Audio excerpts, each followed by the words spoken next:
in these other states. It's really, really remarkable. So you will likely lose power if you're in the path of this storm. Just be prepared for that. Have a plan to deal with it.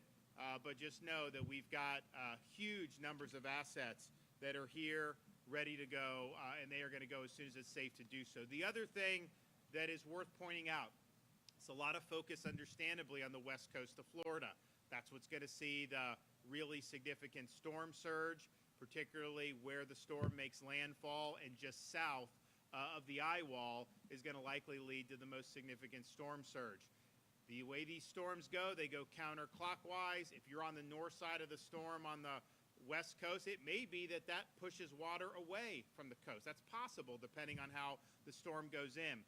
Right now, the track is that it's going to enter the west coast of Florida and then go almost horizontal across the state, maybe a little east-northeast, and then come out maybe in like southern Brevard County. Look, this can all change in the next 6, 8, 10 hours. But what will happen on the east coast of Florida is you will have the possibility for storm surge there. May not be 10, 15 feet like we could get on the west coast, but it's going to kind of be the opposite. If you're on the southern part of the storm, a lot of the storm is going to push the water away from the east coast. But if you're on the northern side of the storm, the counterclockwise, it's going to bring surge in. So places like Brevard, Volusia, Flagler, St. John's, you're likely to see surge. You're likely to see, and we've had issues on the coast there anyways with erosion and whatnot. So just understand that is going to be something that could happen. It's not just about where it makes landfall. It's going to barrel across the state of Florida. It's going to exit on the east coast of Florida, and that also can produce some storm surge. So just make sure if you're on the east coast of Florida that you understand this is not just a west coast event. The major effects for surge will be on the west, but there is going to be impacts far inland and on the other coast in the state of Florida. The fuel situation, I know when the initial evacuations went out on Monday and then even on Sunday when people were anticipating massive run on gas, people were crowding the stations. You had long lines. A lot of the gas stations ran out of fuel. We have not run out of fuel overall. When those stations go through it much quicker than normal, they don't have the same delivery schedules that could keep up, so they got to flex. So what we've done is, one, we've got 1.6 million gallons of diesel on hand just for the state of Florida and 1.1 million gallons of gasoline for the state of Florida. So that's just us. They're still bringing fuel out of the ports. The ships are not coming in, but the dockside operations have been going. Now, I'd imagine Manatee, Tampa, probably not at this point, just given what's happening. East Coast, that's likely dockside going to slow down too as the storm approaches. But we have, to try to overcome, had Florida Highway Patrol facilitate 106 long-distance fuel tanker escorts. So they got the sirens, they're bringing those gas into the gas stations, and they've done almost 1 million gallons of gas with that. So I appreciate what they're able to do for that. We may have interruption in fuel delivery into Port Manatee, into Port of Tampa, depending on the damage from Milton, and we will work on contingencies to make sure we're able to have a supply of fuel. But people should just understand, we've got a lot of fuel on hand from the state. There is a lot of fuel still left at the ports that will be re-engaged from dockside once the storm passes on the west coast. But we could potentially have some of these ports that may not be able to open right away. We'll see. We'll see what happens with that. We've been talking about the debris. That mission was an emergency mission to help local communities who suffered a lot of debris and were not getting the debris moved quick enough. Places like the Barrier Islands in Pinellas County, Barrier Islands in Manatee, and even parts of Sarasota Barrier Islands. They worked through the night for the last few days, all the way through last night into this morning, and they've been able to remove a remarkable amount of debris statewide. Just our folks. This is not even our responsibility in the state. This is a responsibility of the locals to pick up the stuff.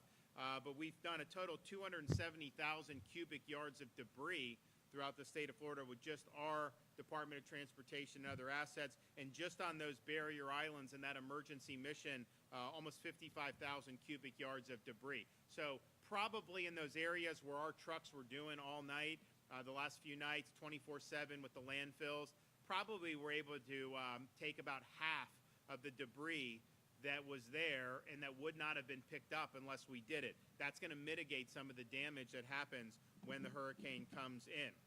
We've got a remarkable amount of assets that are assembled. I've been in contact with both the President of the United States as well as the FEMA director.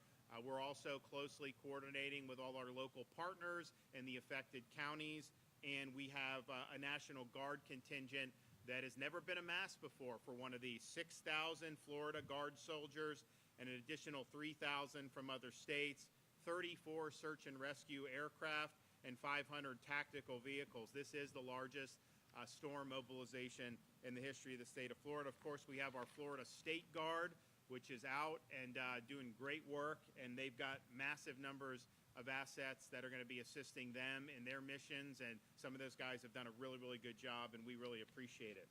Now, Florida Disaster Fund. We have activated this for Helene. It's also activated for Milton because we know there's going to be damage. So if you want to do Florida Disaster Fund, you can go to floridadisasterfund.org. This is a tax-deductible charitable contribution. We've raised many millions of dollars. I want to thank Publix, Walmart, Wells Fargo, and Lennar for coming in big. You can also text disaster 20222, 20222 to be able to do that. Once we get an assessment of the needs and the damages, we'll be able to use that in a very flexible way to help get people back on their feet. We did it after Hurricane Ian to great effect, and we'll do it after this storm as well. If you have an EV and you're in an area where you are susceptible to storm surge, just know if your EV gets inundated with salt water, it increases the risk of fires. Those fires are very difficult with the battery to put out, and we have had people that homes have burned down as a result of those EVs being in the garage when you had storm surge. So if you can, you want to move that to higher ground and try to prevent saltwater intrusion. So we've had evacuations now in effect in these counties on the west coast of Florida. I know there's now some evacuations on some of the east coast counties that I had alluded to with the storm surge threat in the barrier islands on the east coast of Florida. The conditions are starting to get bad. Listen to your local emergency managers about when it's too dangerous to go out. In many parts of Florida, you probably could still go to a shelter, but you're starting to see major weather events happen. I know there were some tornadoes, massive tornadoes. I mean, just these like unbelievable tornadoes that you're seeing. So the hazards are increasing. Depending where you are, it may not be safe, certainly to get on the interstate at this point, but listen to your local officials. But if it is still safe and you can get out of the evacuation zones, you just go to local shelter in your county. You don't even need to get on the interstate or doing that. And we still have a lot of space in our shelters around the state. We have now Sunshine Skyway Bridge and Howard Franklin are closed in the Tampa Bay area. Courtney Campbell Causeway and Gandy are closed going into Pinellas County. Those will likely be closed completely very soon, and it's just a result of the conditions that are deteriorating. So please understand the closures of those bridges. Until 5 p.m. or it's no longer safe, if you need to get to a shelter, we've partnered with Uber to provide free rides to shelters in counties with evacuation orders. If you want to do it, the promo code is Milton Relief 1, the number 1, Milton Relief 1. And that's going to go till either 5 o'clock today or when it's no longer safe, and that will likely vary depending on where you are throughout the state of Florida. So we have almost 150 shelters that are open for general population. We've got over 30,000 individuals that are in it, but we have space for over 200,000 individuals. So there is space available. The counties, by and large, I think are going to have Starlink. I think they're going to have the generator power, so if you lose power. So it isn't like, you're going to be able to use devices and stuff like that. Now, we also have 36 county-owned special needs shelters. Our Florida Department of Health works with that. They're opening in areas that are in the path of the store. They're open. And then we have done 6 state-operated supplemental shelters. So these are, we call them shelters of last resort. Maybe you're on the interstate and you think it's getting a little too dangerous. You can pull off, and we've got places that are not far away. Hard Rock Event Center in Tampa, City Furniture in Plant City, Bay Care in Tampa, Life Science Logistics in Lakeland, Babcock Ranch in Punta Gorda, and then the Wiregrass Ranch Sports Camp in Wesley Chapel. If you want to go to see your shelter options, go to floridadisaster.org/shelters. And then for any EM updates for your specific county, you can go to floridadisaster.org/counties. I want to thank everybody that's been working hard. We've had really round the clock for over 2 weeks now, preparing and responding to Helene, which was done very robustly, very efficiently. We got a lot of people back on their feet very quickly with power and other things. And we knew, because we're in hurricane season, we knew that we weren't necessarily out of the woods. We were hoping that we wouldn't have to deal with anything more, but when it became clear that something was brewing, people continued to help with Helene, but also spring into action to prepare for what is now Major Hurricane Milton. I know there's a lot of folks that have not gotten a lot of sleep over the last few weeks. We've got some more difficult days ahead today, and as we help to rescue people and assess the damage and try to get people back on their feet. But we will absolutely get through it. We can handle this. I've seen great sources of inspiration throughout the state of Florida with our first responders, with people who are working round the clock to help their fellow Floridian. And you can count on us. We're going to be in this all the way till the end. So please make sure you're doing what you need to do to protect yourself. Thank these linemen who've come in from all across the country to be able to be here, ready to go, and get people back connected to power as soon as humanly possible when the storm passes through. We don't know, you never know for sure how many power outages you're going to have, but I think looking at the strength of this storm, looking at the path of this storm, you're talking about potential significant number of outages, and we're used to having millions anyways, and you could have millions without power at some point for this storm. So be glad that you got over 50,000 linemen that are staged in the state of Florida and that are going to be ready to go to get on target and to get people connected. Okay, we're going to hear from Kevin Guthrie, Division of Emergency Management. Thank you, Governor. I'll pick up where the governor left off. We are committed. We are ready to go. The Florida State Emergency Response Team literally has nearly probably 100,000 assets in the field, to include the 50,000 men and women of the electrical line crews that are working with us. They are members of the State Emergency Response Team. So, Governor, thank you for your leadership in that. We have the right resources to move into the right places at the right time, and this is evidenced by the men and women standing behind me. I've said it before and I say it again, life-threatening storm surge is expected along Florida's west coast and portions of Florida's east coast. If you're under a mandatory evacuation order in a mobile or manufactured home, you rely on power from medical devices, or you live in a home that cannot withstand hurricane force winds, then go to a shelter. There, as the governor said, there's probably nearly 200 shelters right in your communities near you with over 200,000 beds available. Your home and belongings can be replaced, but unfortunately you cannot. Neither can your family. You can find a list of shelters, including your state-run shelter or our state-run shelters, by visiting floridadisaster.org/shelters. If you do not live in an evacuation zone and you decide to shelter in place, make sure you have enough supplies to weather the storm. Make sure you have enough for everybody in your family, including your pets. Power outages, as the governor said, are to be expected. We will have them. We had 2.3 million for Hurricane Helene. I imagine we're going to have more based on this track. If you lose power and you use a generator for backup power, please use it safely. Make sure that you keep that generator 20 feet away from your home and away from all windows. Wait 20 minutes for it to cool down before you refuel it. Keep it on a flat, dry space. And if you have a carbon monoxide monitor, make sure it's on, the batteries are up to date and ready to go. During the storm, if you hear trees snapping, you hear transformers popping, it could be that you're right on the edge of the hurricane's path. So please treat it as if it's a tornado. Go to the center point, lowest point of your home, get into that place. If you have a light mattress, pull it over the top of you and protect yourself from any type of flying debris. After the storm has passed, it is critical that you listen to authorities for guidance on when it's safe to return to your home. Do not venture out. Hazardous materials and hazardous conditions may exist and be present. Do not attempt to clean up debris by yourself when things are over, especially if you have fallen trees or power lines. Make sure that you wait for people to come and clear those.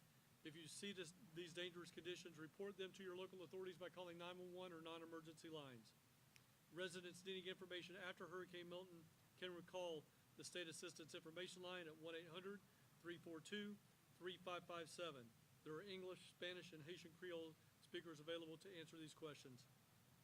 Again, do not go out and do things that you're not capable of doing after a disaster. We do not need to have fatalities when somebody's trying to go up on a ladder, they're trying to use a chainsaw, they're trying to do extraordinary things. We're going to have plenty of volunteer organizations able to help you right after a disaster. Please do not do those things. Just let us come and help you. That's what we're here to do. We're here to help you. Governor, as always, thank you for your leadership. Thank you, Governor, and good afternoon. I want to start by thanking our FDOT team members who've been working around the clock since we started preparing for Hurricane Helene and now shifting our focus and preparing for Hurricane Milton to make landfall. Really grateful for Governor DeSantis' leadership in directing state agencies to carry out this debris mission on the barrier islands in Pinellas, Manatee, and Sarasota.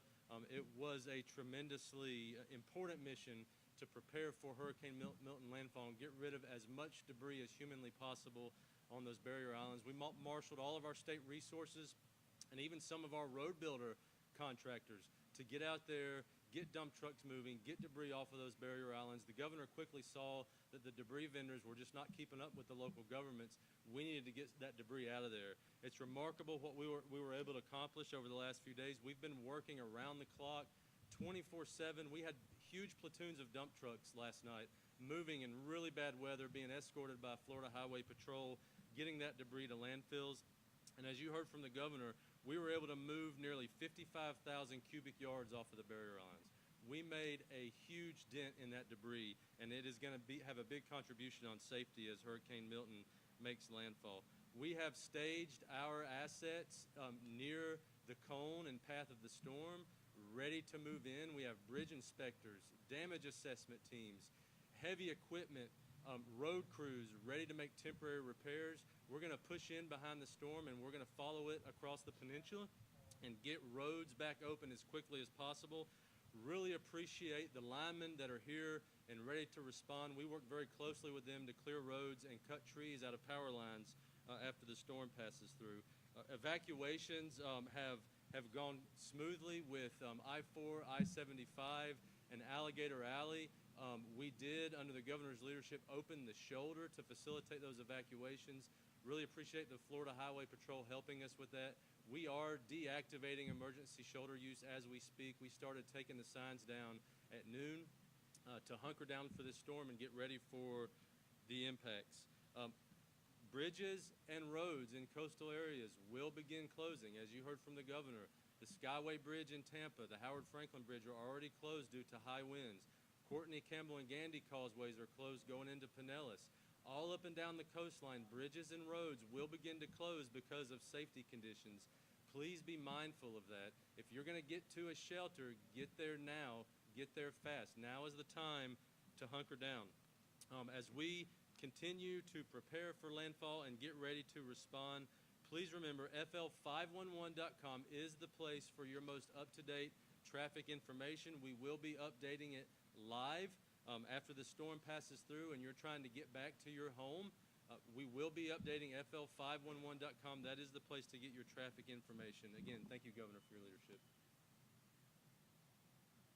So we're bracing, we're prepared, but we're bracing for landfall sometime probably late this evening. It may go into the wee hours of Thursday, although I think it's sped up a little bit, and it will work its way through the state of Florida. But you know, if it goes in at midnight, you know, probably be out, what, Kevin, by about noon at that point, if it's on the East Coast. So as soon as it's safe to do so on the West Coast of Florida, you know, we will have linemen, we will have all the response that's necessary to be done. And so that'll happen right on the tail end of the storm. Again, just because the storm is going in on the West Coast. That doesn't mean that's where it's going to be limited to that. It is going to barrel across the state. You will likely have power outages from the East Coast, from the West Coast all the way to the East Coast in various parts. You will have some surge on the East Coast of Florida. May not be as much as what you get on the West, but I think you'll see some.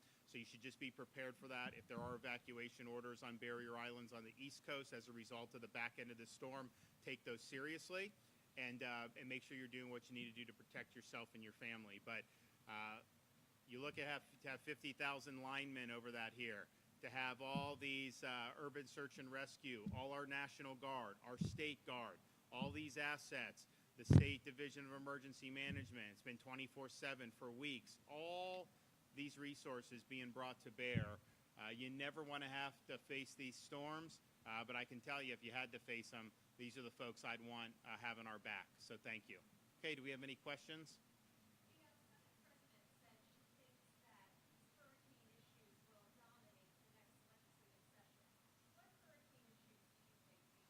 I think it remains to be seen, to be honest. If you look at Hurricane Helene, we had major impacts, but I don't know what that would mean in terms of legislatively. There may be some stuff we have to do with budget. So we'll see, but it isn't going to be anything that we're not going to be able to handle. I mean, we put aside $500 million a year just to respond to natural disasters. We started that when I became governor, and we've got a massive rainy day fund. We've got a massive surplus. So if there is things that we need to do, we'll do it. We'll figure it out. Okay, everybody, be safe. Let's get through this. Thank you.